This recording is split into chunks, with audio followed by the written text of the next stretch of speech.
And then when they went, action, he'd stand there like that. What's up, guys? We are Rock and Roll Facts. And today we are going to show you 17 facts you probably didn't know about SYD Barrett. So let's start. SYD was born in Cambridge in 1946. He was the principal songwriter behind Pink Floyd's debut album, the 1967 masterpiece The Piper at the Gates of Dawn.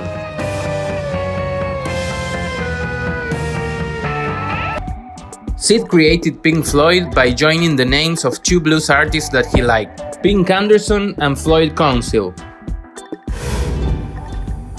Waters and Barrett were childhood friends. They met at Cambridge High School.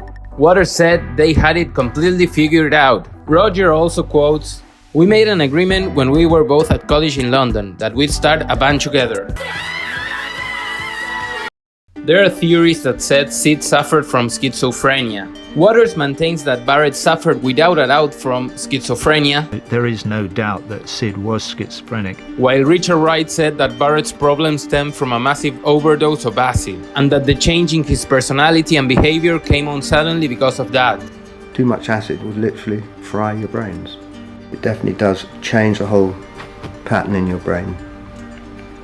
So yes, I personally do believe it was 99%, if you like, was the cause. However, members of Barrett's family denied that SYD suffered from mental illness. During Pink Floyd's first US tour in 1967, Barrett's behavior turned bizarre.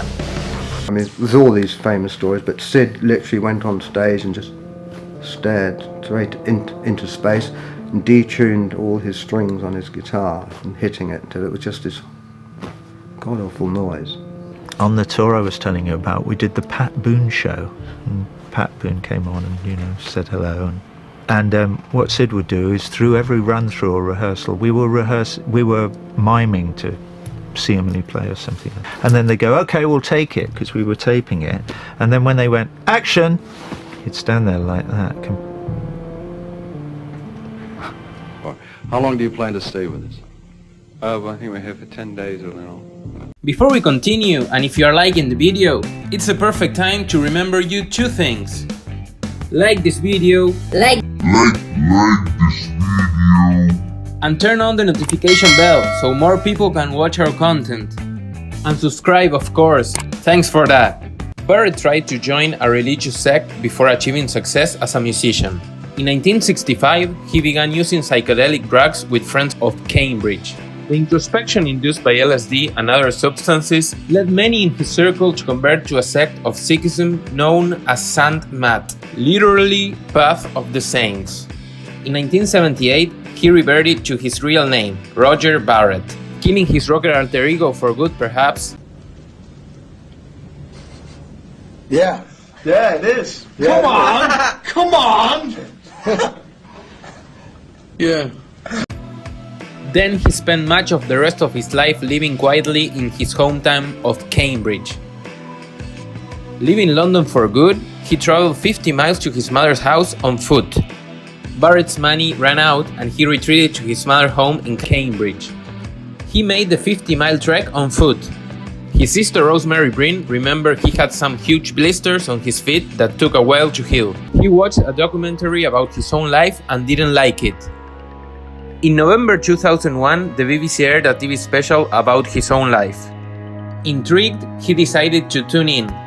SYD's sister, Rosemary, watched it with him. He came to watch it with me. He didn't enjoy it. He didn't like it. He didn't quite know what was going on. He just said, "It's very noisy, the music's very noisy." He didn't enjoy it, no. Another life, another person. After he left Pink Floyd, SYD recorded two solo albums, the Madcap Laughs with the production of Waters and Gilmour, and Barrett, also with Gilmour as a producer and this time with Richard Wright.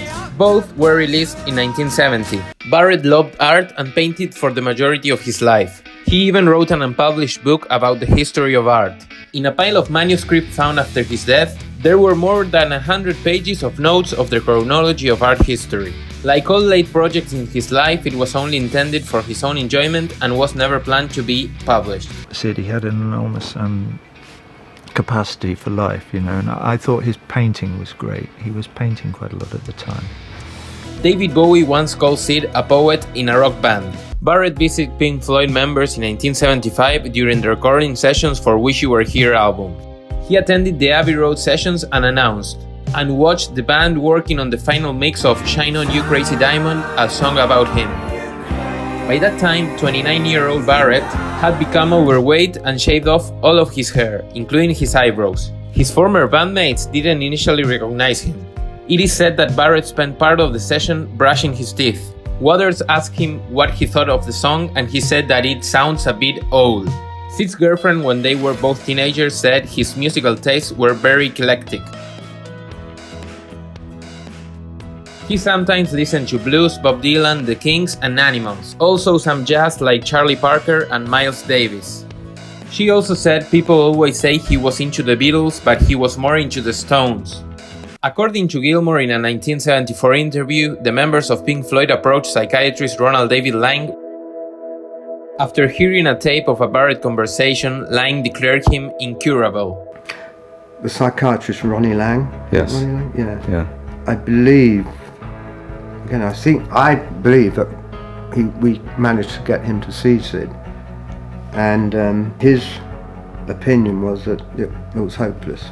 He had done so much damage. Because acid, that's what it does to you. Too much acid will literally fry your brains. Barrett died at home in Cambridge in 2006 from pancreatic cancer. He was 60 years old. He was a very, he was outgoing, charming, wonderful, friendly, you name it. I mean, a wonderful man. He was a great loss.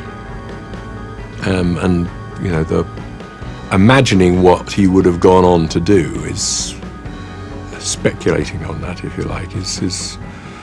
He could have become so great. This is Rock and Roll Facts. Thanks all for watching.